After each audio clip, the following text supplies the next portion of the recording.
राजस्थान के नतीजे आ चुके हैं और भारतीय जनता पार्टी 115 सीटों के साथ पूर्ण बहुमत में आई है। लेकिन राजस्थान में मुख्यमंत्री कौन होगा, इसका फैसला अभी तक नहीं हुआ है। राजस्थान के भारतीय जनता पार्टी के प्रदेश अध्यक्ष सीपी जोशी और राजस्थान के प्रभारी अरुण सिंह ने दिल्ली में अमित शाह से मुलाकात की। अमित शाह से राजस्थान के नतीजों पर चर्चा की और उन्हें पूरी जानकारी दी। इसके साथ ही उन्होंने राजस्थान में अगला सीएम कौन होगा, विधायक दल की बैठक कब बुलानी है, पर्यवेक्षकों की नियुक्ति कब करनी है, इन तमाम बातों पर चर्चा की और केंद्रीय नेतृत्व की राय जानी। आपको बता दें कि इसके बाद राजस्थान में अब पर्यवेक्षकों की नियुक्ति की जाएगी और पर्यवेक्षक विधायकों की रायशुमारी करेंगे। रायशुमारी से केंद्रीय नेतृत्व को अवगत कराया जाएगा और उसके बाद ही राजस्थान का मुख्यमंत्री कौन होगा, इसका निर्णय किया जाएगा।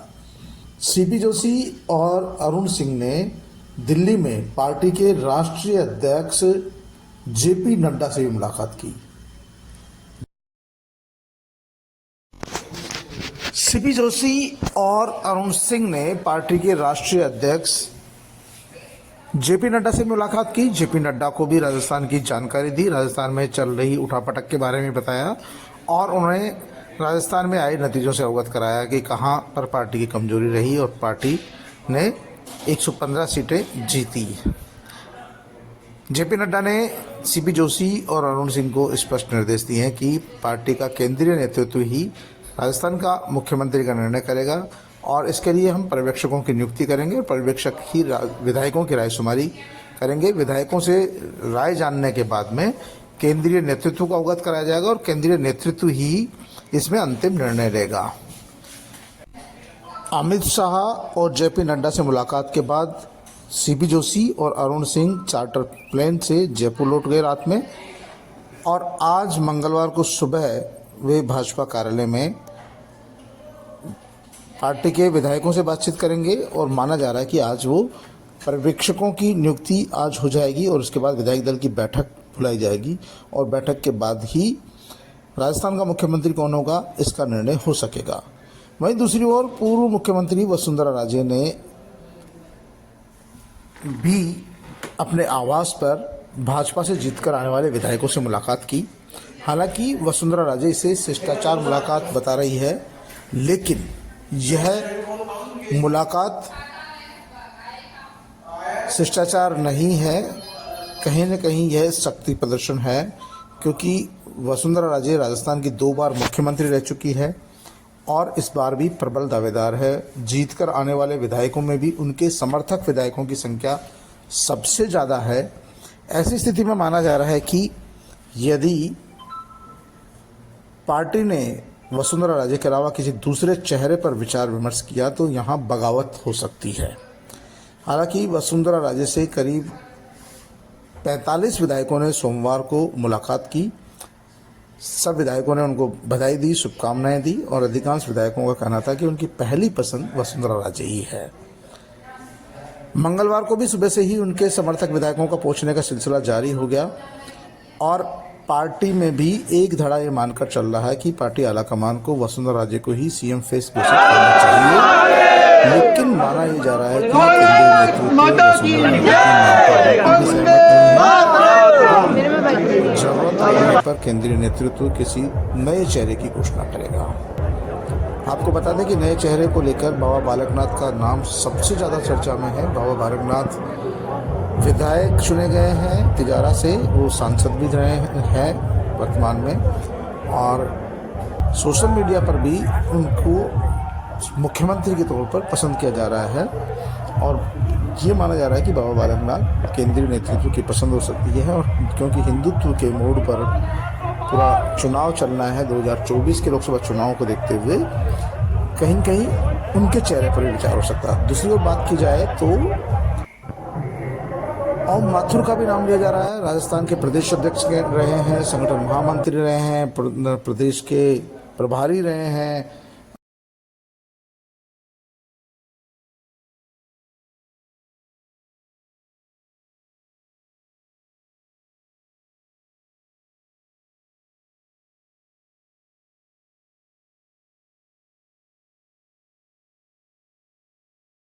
अभी हाल ही में छत्तीसगढ़ के प्रभारी हैं, उससे पूर्व यूपी के 3 बार प्रभारी रहे हैं, बिहार के प्रभारी रहे हैं और गुजरात के लगातार 4 बार प्रभारी रहे हैं, तो उनके नेतृत्व में हर प्रदेश में भारतीय जनता पार्टी को जीत मिली है। राजस्थान के हैं, राजस्थान के रहने वाले हैं, राजस्थान की नब्ज को जानते हैं, किसी तरह का उनके ऊपर आरोप प्रत्यारोप नहीं है।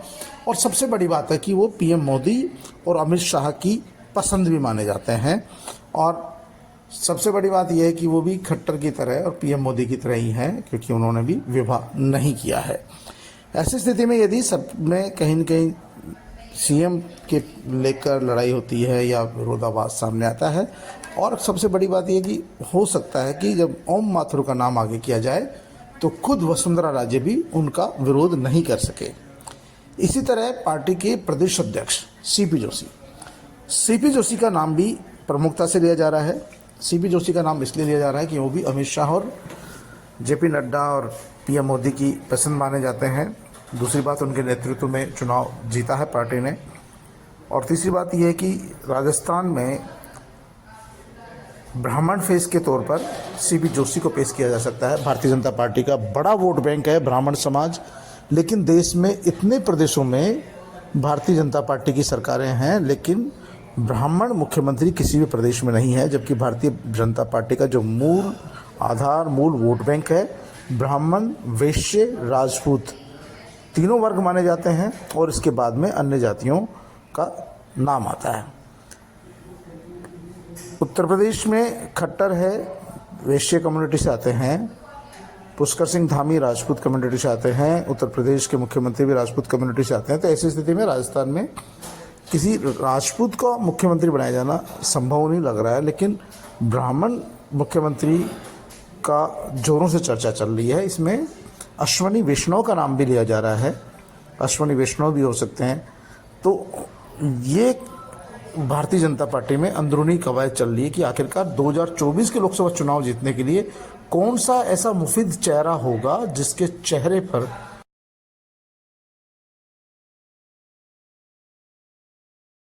राजस्थान की 25 सीटें चुनाव में जीती जा सके। इसके साथ ही सबसे तगड़ा नाम उभर कर आ रहा है केंद्रीय मंत्री अर्जुन मेघवाल का। अर्जुन मेघवाल एससी समुदाय से आते हैं। राजस्थान में 34 सीटें एससी समुदाय की आरक्षित है, और अर्जुन मेघवाल खुद आईएएस अधिकारी रहे हैं, और उनकी छवि भी बिल्कुल साफ सुथरी है। अनुसूचित जाति वर्ग राजस्थान में बड़ा प्रभाव रखता है, और 34 सीट तो उनकी आरक्षित है, और लगभग 150 सीटों पर सीधा वो किसी भी पार्टी के हार जीत का फैसला करती है। डॉक्टर किरोड़ीलाल मीणा का नाम भी बीच में आ रहा है कि डॉक्टर किरोड़ीलाल मीणा भी राजस्थान के दलित सीएम, आदिवासी सीएम के नाम पर हो सकते हैं, क्योंकि देश में कहीं भी आदिवासी सीएम नहीं है। अभी हाल ही में छत्तीसगढ़, मध्य प्रदेश और राजस्थान तीनों ही प्रदेशों में आदिवासियों की संख्या भी बहुत ज़्यादा है, और पूर्वी राजस्थान में सबसे ज़्यादा जो सीटें भारतीय जनता पार्टी ने जीती है। वर्तमान की बात की जाए तो एसटी वर्ग की 25 आरक्षित सीटों में से 16 सीटों पर भारतीय जनता पार्टी के उम्मीदवार जीत कर आए हैं। तो और इसके अलावा 8-10 उम्मीदवार निर्दलीय जीत कर आए हैं या अपने दम पर जीत कर आए हैं। तो ऐसी स्थिति में किरोड़ीलाल मीणा संघ की पसंद भी है, और दूसरा एससी वर्ग भी उनके साथ आ सकता है, ऐसा माना जा रहा है। उनका नाम भी कहीं न कहीं मुख्यमंत्री की दौड़ में शामिल है, लेकिन अनुसूचित जाति वर्ग के नाम पर अर्जुन मेघवाल पर ज़्यादा सहमति नज़र आ रही है, क्योंकि 34 में से 22 एससी की सीटें भारतीय जनता पार्टी जीत कर आई है, और उनके नाम पर किसी को ऐतराज़ नहीं हो सकता। पूरे देश में एक बड़ा वोट बैंक है जो भारतीय जनता पार्टी की तरफ डाइवर्ट हो सकता है, और क्योंकि जो डर है अनुसूचित जाति वर्ग में, वो डर भी कहीं कम होगा। तो फिलहाल तो भारतीय जनता पार्टी में मुख्य इस तरह से कई नामों पर चर्चाएं जोरों पर है, लेकिन जो सबसे प्रबल और सबसे मजबूत दावेदार के तौर पर सामने आ रही है वो पूर्व मुख्यमंत्री वसुंधरा राजे ही है। राजे के समर्थन में भारतीय जनता पार्टी के लगभग 60 विधायक है। ऐसी स्थिति में क्या आने वाले चुनाव में भारतीय जनता पार्टी का राष्ट्रीय नेतृत्व वसुंधरा राजे की नाराजगी को फेस करेगा? क्योंकि यदि वसुंधरा राजे के अलावा भारतीय जनता पार्टी के राष्ट्रीय नेतृत्व ने किसी नए नाम पर मुहर लगाने की कोशिश की या नए व्यक्ति को मुख्यमंत्री बनाने की कोशिश की तो यहाँ पर विद्रोह की स्थिति हो सकती है, विद्रोह का सामना पार्टी को करना पड़ सकता है। यही कारण है कि पार्टी के राष्ट्रीय नेतृत्व ने निर्णय किया है कि सबसे पहले पर्यवेक्षक भेजे जाएंगे और पर्यवेक्षक सभी विधायकों से राय करेंगे। राय करने के बाद राष्ट्रीय नेतृत्व इस बात का निर्णय करेगा कि राजस्थान में मुख्यमंत्री किसको बनाया जाए, क्योंकि राष्ट्रीय नेतृत्व के सामने सबसे बड़ा सवाल यह है कि राजस्थान में जिसे मुख्यमंत्री बनाया जाए उसके नेतृत्व में आने वाले साल भर बाद जो लोकसभा चुनाव होंगे उनमें पार्टी को 25 की 25 सीटें जीतनी है। हालांकि कहा जा रहा है कि मुख्यमंत्री वसुंधरा राजे को बना दिया जाए, 2 डिप्टी सीएम बना दिए जाएं, तमाम बातों पर चर्चा चल रही है। लेकिन राजस्थान में फिलहाल वसुंधरा राजे सबसे दमदार प्रत्याशी है और सबसे मजबूत दावेदार है।